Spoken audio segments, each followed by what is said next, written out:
Mommy, pupunta na po siya ng Cebu. Hindi ka ba masaya? Nandito ako.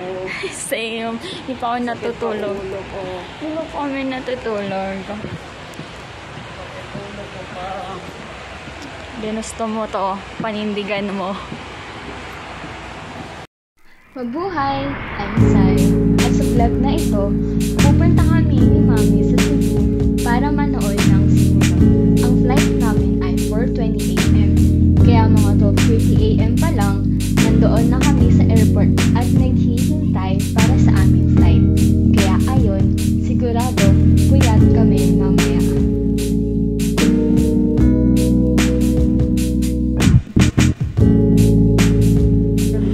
You're sharing your seat with an infant, fasten your seatbelt and wrap your arms around your infant.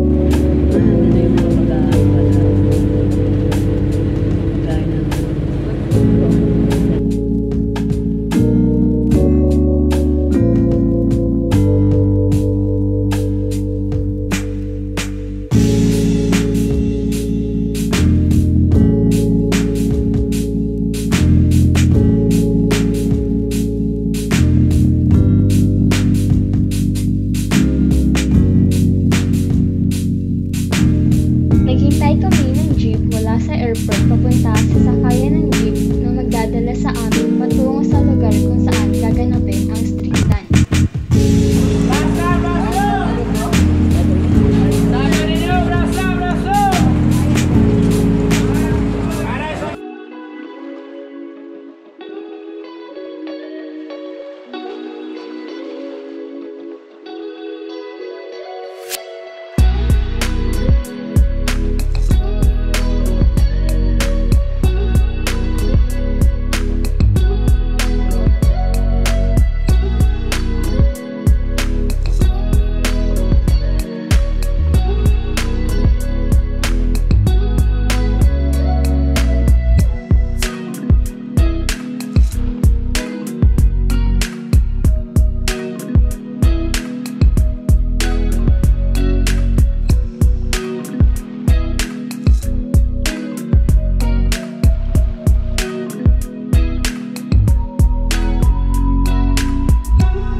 Sa traffic, bumaba na lang kami at naglakad.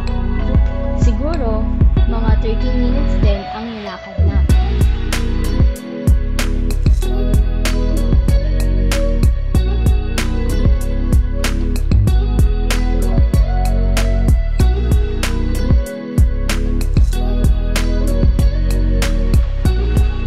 Sa bawat madadaanan namin, may mga imahe ng Santo Niño. Habang naglalakad kami, may nadaanan kaming tindahan na nagtitinda ng sinulog t-shirts.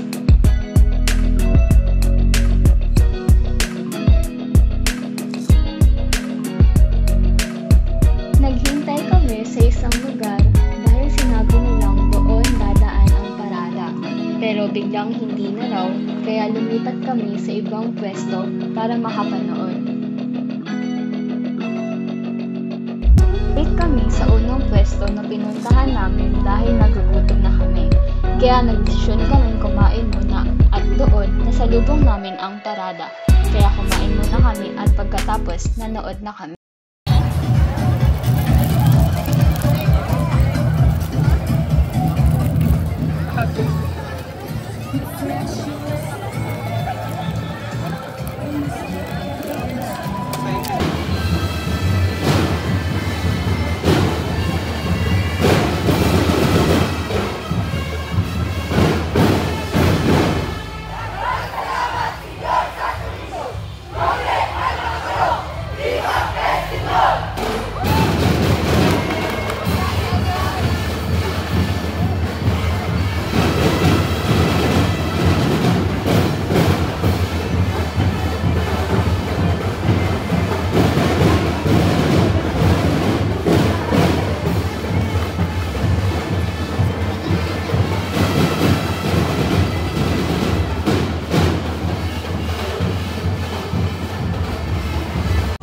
pwesto na kasi to ay nasa exit kami, kaya hindi kami makapasok sa loob. Pero umikot kami sa may entrance nang sa gayon ay maka-attend kami ng misa. Viva Señor Santo Niño! Viva Pizzion! Viva Pizzion! Ay masipang pakpak sa tumahal na Señor Santo Niño. Señor! Viva Señor Santo Niño! Viva Pizzion! Viva Señor Santo Niño! Viva Pizzion!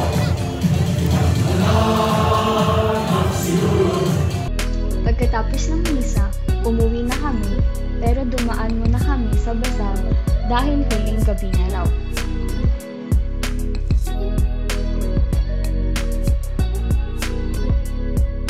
Sumakay kami sa Egypt papunta sa Robinson Galleria at mga 30 minutes din ang biyahe dahil sa traffic at halos di umuusad ang mga sasakyan. Mabuti na lang at nakarating kami. Finally, nakarating na rin po kami. After 1, 2, 3, 4, 5, 6, 7, 8, 9, 10, 11, 12, 13, 14, 15, 16, 17, 18, 19, 30 minutes. Hindi na po kami sa Robinson Galleria, Cebu. Super pagod. So, I guess, lalakad na lang sa kami dalawa. Pwede na po yun. Pero kung 81. Oo nga, mahal siya.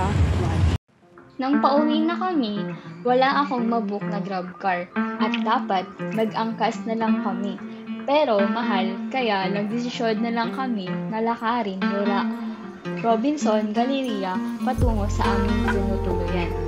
Habang naglalakad kami, talagang may traffic sa ibang daanan at sarado pa. Kaya puro lakad na lang talaga.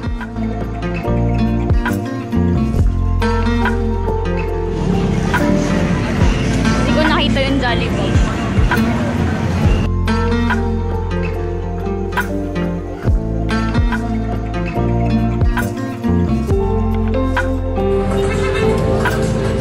Lakad from Galleria.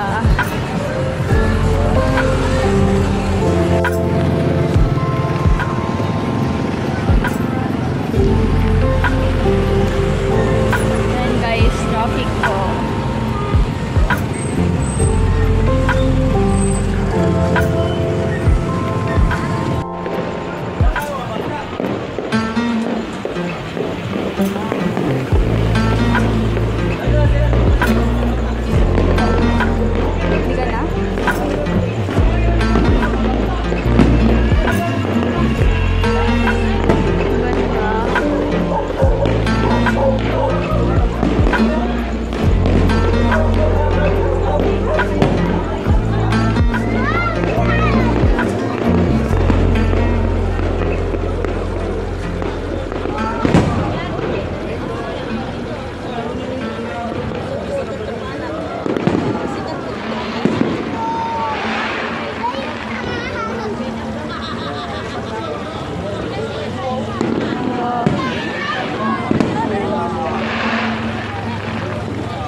Nakapanood pa kami ng mga fireworks habang naglalakad, kaya masasabi ko memorable para sa akin ang una kong experience sa Sinulog.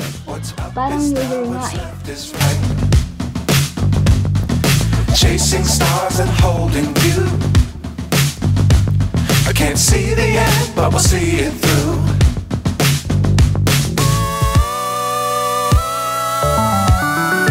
Pawakas, nakabuli.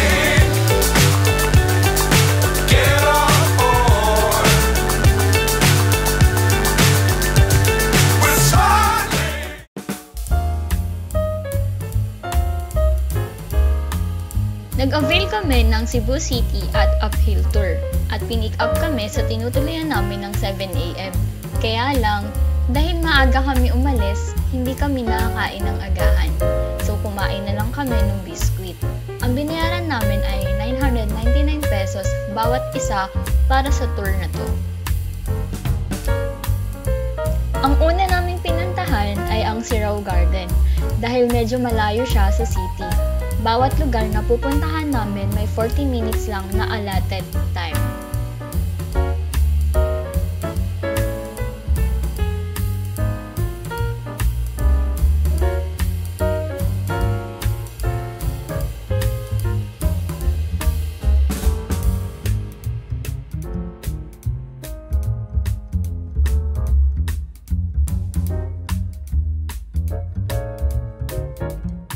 Sunod, pumunta kami sa Temple of Leia, pero hindi na kami pumasok.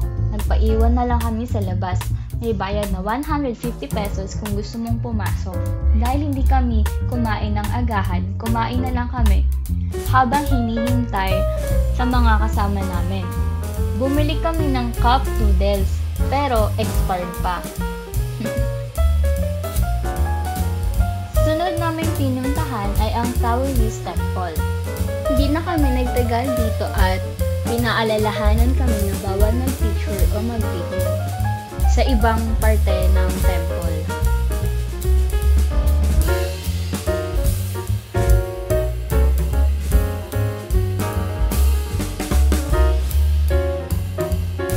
Kumain kami sa House of Lechon. Kanya-kanyang bayad ito dahil hindi ito kasama sa package. Food review. Hindi talaga ako makain ng lechon, pero dito napakain ako. In-order namin yung lechon at Cebu Express. 10/10. Sobrang sarap at crispy pa yung lechon kahit hindi na mainit. Sa Cebu Express, okay lang. Siguro 4/10 kasi para siyang sitaw na mayroong gata. At dilis. Pumunta kami sa Magellan's Cross, pero hindi kami pwedeng pumasok sa loob kasi sinasarado ito tuwing sinulog. Sa Santo Niño Church, hindi na kami pumasok dahil galing na kami roon kahapon at bukas na lang kami pupunta. Bago pala kami pumunta sa Magellan's Cross, pagkatapos kumain, ang pinuntahan namin ay Yap San Diego Ancestral House, pero hindi na kami bumaba rito. Ganon din sa Cebu Heritage Monument. Dinaanan na lang namin dahil sobrang init na ng oras na yon. Ganon din sa Colon Street.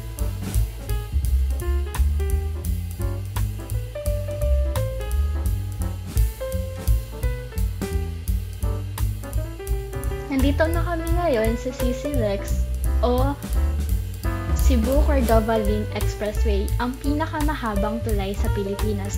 Dito kami dumaan para makarating sa 10,000 Roses.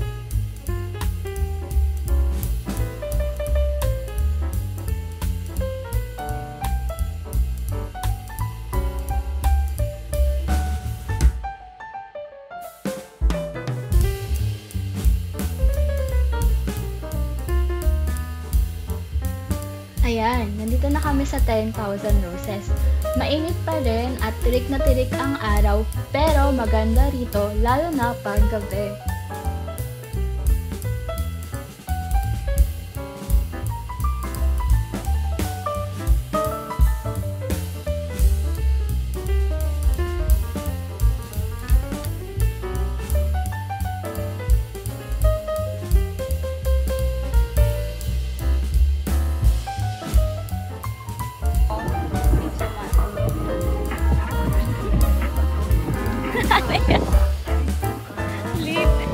Hi guys, Mami, ay mali, Daddy, Kuya, Kuya Arvin.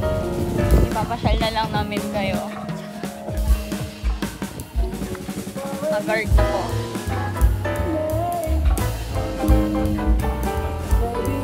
Bye-bye. Binaba kami sa SM City Cebu pagkatapos ng tour at medyo maaga pa. Wala pa ang 7 PM. Kumain kami sa Orange Brutus dahil wala nito sa Manila. Ang in-order ko ay vegetable lumpia, parang toge. Masarap ang pagkain at sobrang nagustuhan ko yung chocolate cake nila. affordable at masarap. Sumakay kami ng jeep papunta sa tinutuluyan namin dahil wala akong mabook na Grab at walang taxi. Kabado ako kasi first time namin ng nanay ko pumunta sa lugar na hindi kami pamilyar at nakabukas pa yung Google Maps ko para siguradong hindi kami maligaw at tumagpa sa kanto na bababaan namin. Pero okay naman, tama ang kanto na binabaan namin at bukas na ang ibang daanan kumpara sa kahapon. Naglakad kami papunta sa tinutuluyan namin. Tahimik na ang lugar kasi tapos na ang sinulog.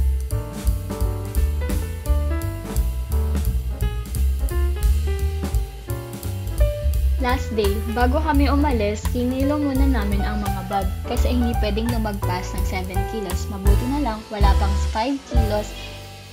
Last day na namin kaya dumaan kami sa simbahan at first time kong makapasok sa loob. Last day. Naglakad kami papunta sa bilihan pasalubong sa Shamrock na walking distance lang mula sa simbahan.